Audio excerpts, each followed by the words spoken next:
যারা পড়াশোনায় উন্নতি করতে চাও, পড়াশোনায় ভালো রেজাল্ট করতে যাও, তাদের জন্য একটি উপায় আমি নিয়ে আসছি। সেই উপায়টি যদি করতে পারো, অবশ্যই পড়াশোনায় তোমরা ভালো রেজাল্ট করতে পারবে। সেই দিনটি হলো গিয়ে 23শে জানুয়ারি, সরস্বতী পুজোর দিন।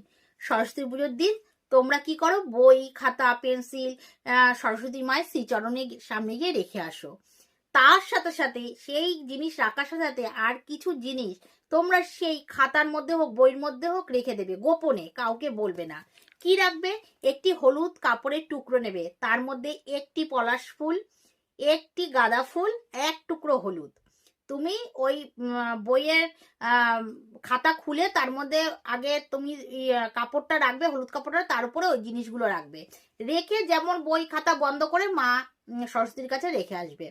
এবার পুজো শেষ হয়ে যাবে, যখন তোমাকে বই খাতা ফেরত দিয়ে দেবে, সেদিনকেই তোমরা ওই পুটলিটা একসাথে বাঁধবে, সব জিনিস দিয়ে তোমরা বাঁধবে। বেঁধে তোমাদের যেখানে বই খাতা থাকে, পড়াশোনার টেবিল যেখানে বসে তুমি পড়াশোনা করো, সেই জায়গাটা গোপনে রেখে দেবে।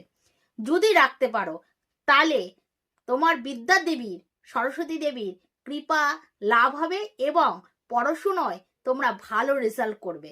এই কাজটি অবশ্যই করবে। তোমরা যদি পারো তোমরা করবে, নাহলে তোমাদের বাবা মা যারা আছে, যারা এই ভিডিওটা দেখছে, তারা অবশ্যই সন্তানের কল্যাণের জন্য এই কাজটি অবশ্যই করবেন, এতে সুফল পাবেন।